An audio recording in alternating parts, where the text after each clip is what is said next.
I remember the exact weight of the air that day, thick with the smell of hot asphalt and roasted chestnuts from a cart outside the bank.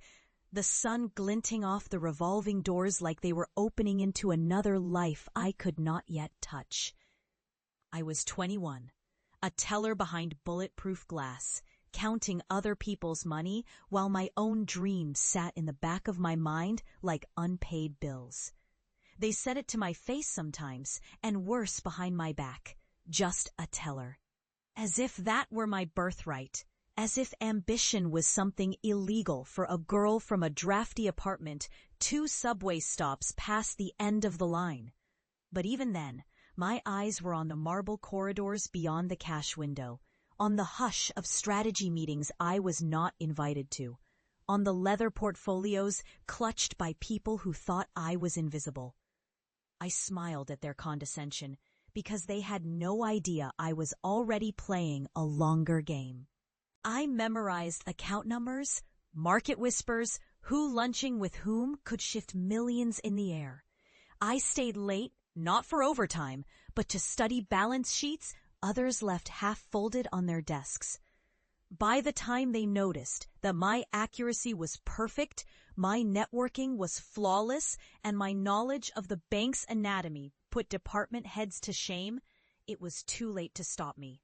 At 27, I slipped into a junior executive role, and from then on, every closed door was just another test. My hidden investments began with scraps, quiet stakes in small funds, precision plays in real estate no one else could see value in yet. I lived modestly, invisible wealth growing beneath my feet like roots in winter. At 31, I was the bank's youngest department director, but still, their old smiles carried that trace of disbelief, like they were humoring a talented novelty. That smirk cut deeper than any insult.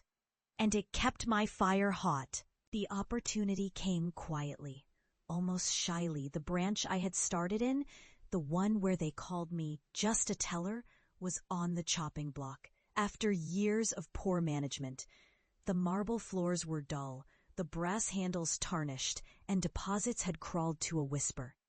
They were ready to offload it like an unwanted relic.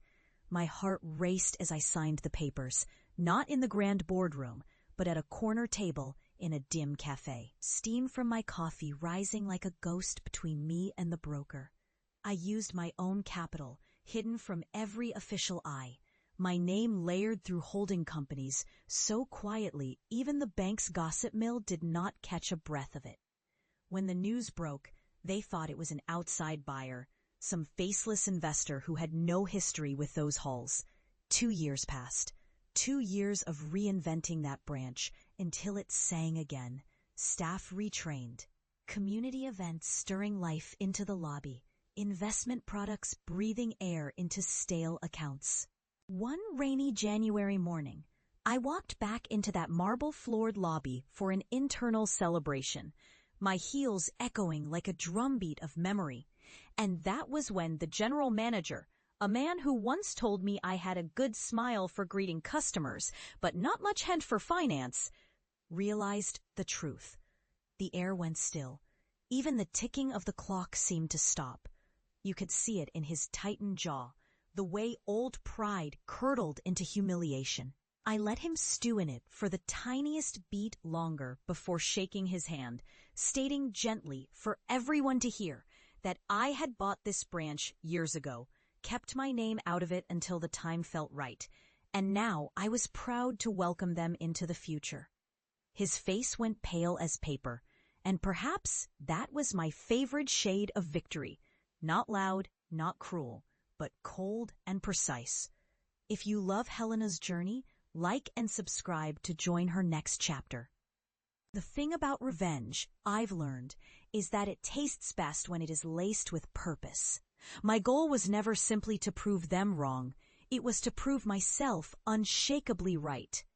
Owning those walls was not just a personal victory. It was an economic foothold in the city that once tried to shrug me off its shoulders. Each deposit made in that branch now flowed partly to me. Each satisfied client was a small rebellion against the low expectations I had been handed. But I will be honest, victory comes at a cost. The cost was the years of calculated restraint, swallowing the sting of dismissal, and smiling through meetings where lesser minds were granted loud voices. It was the lonely discipline of turning down glittering distractions so my capital could grow. The missed birthdays, the dinners eaten standing up over my laptop. People think power is a snapshot, but in truth it is a long exposure, years of deliberate light and shadow, of holding yourself still while the picture takes shape. I often wonder if they realize that every condescending chuckle they gave me was another stone in the foundation of my resolve. I am 35 now, a senior bank executive, and an owner in the very network that once paid me by the hour. I dress in quiet power, no screaming logos, no vulgar display, because the sweetest part of growth is the confidence that you no longer need to explain yourself to anyone. The same revolving doors still glint in the sun, but now they open for me. Sometimes I catch sight of a new Keller, her eyes drifting to the restricted corridors, her gaze mapping dreams she is not yet ready to share. I hope she plays the long game, as I did, and if anyone dares tell her she is just a teller, I hope it fuels her.